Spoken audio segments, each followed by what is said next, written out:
everybody. What a bust that was yesterday. Oh my God. This is Luis Diaz. Thanks for tuning in.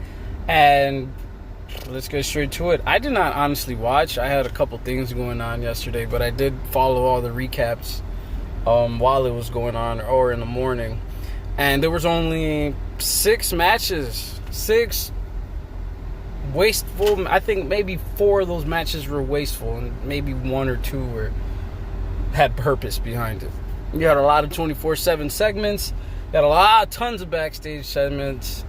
But one thing I want to know is, keep in mind, this is 3 weeks away from the second biggest show they have, SummerSlam.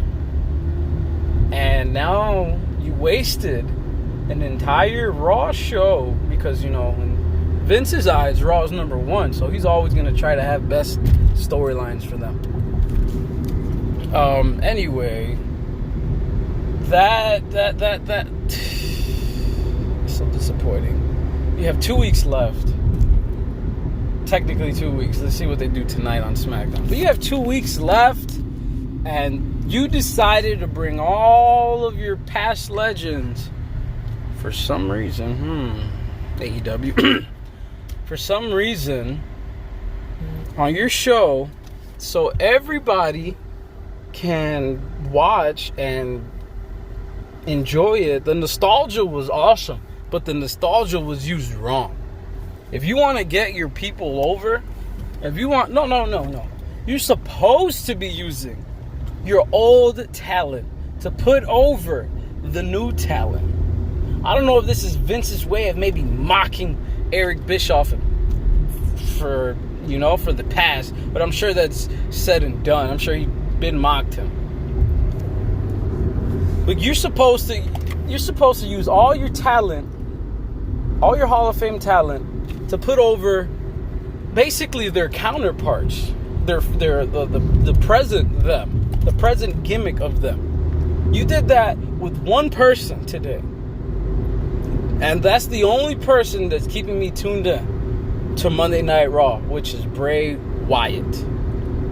He got handed the mandible claw, whether you like it or not, because he gave it to the man who created himself, Mick Foley. That was the best segment of the night. There's not much for me to remember. I'm gonna try off the top of my head though. So you had the Usos come out.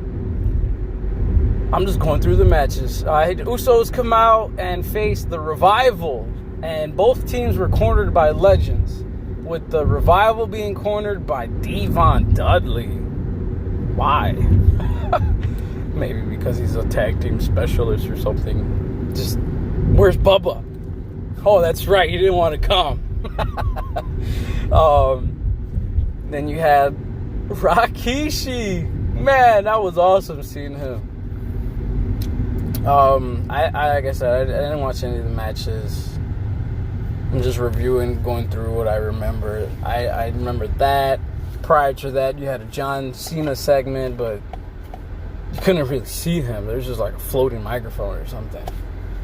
And the floating microphone started rapping, like the doctor of thugonomics, and then dropped the line that the Usos look like their mug picture. I thought it was gold because now it's in the past. They're able to crack jokes on it, so it's fine. You had the Viking Raiders with the squash match against Kurt Hawkins and Zack Ryder. Braun Strowman had a squash match. Roman Reigns went at it with Samoa Joe. Becky brawled with Natalya. I'm sure I'm missing stuff, guys, but I just want to talk about the purpose of this show. The purpose of this show was obviously to draw ratings, and if you're gonna just do it right, just make stories. You're 2 weeks away from SummerSlam, basically 3 weeks, whatever. But this week is basically done because Monday's done. So the Monday Night Raw matches to me aren't appealing at all. Not a single one. Not even Becky's, because I don't want to see Natalya against Becky. It's random. I would have been more intrigued if it was like a Dana Brooke or Nikki Cross. But whatever, guys. That showed this disappointment. That is not how you have a nostalgia act. You had a couple cheap pops. That's it. They're not pops. They were cheap pops because this is a one-time thing. Stone Cold at that very end of the show comes out to have a toast. Just cool, but that was cool just because it's Stone Cold. It's awesome to see him. But not a single stunner was given.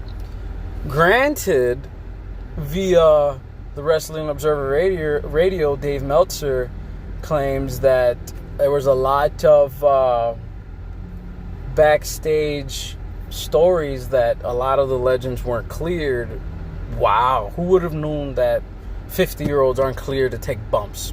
So a lot of the segments that were supposed to go down tonight got written on the fly because Vinnie Mac is such a genius, and all you WWE marks thinks this is pure genius.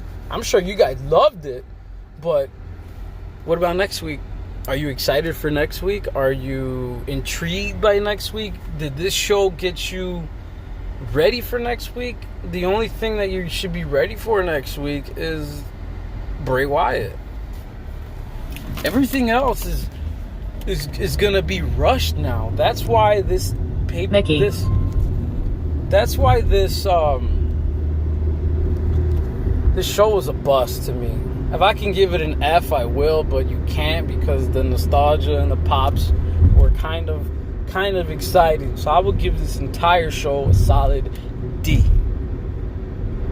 Not a single thing was done right besides Bray Wyatt.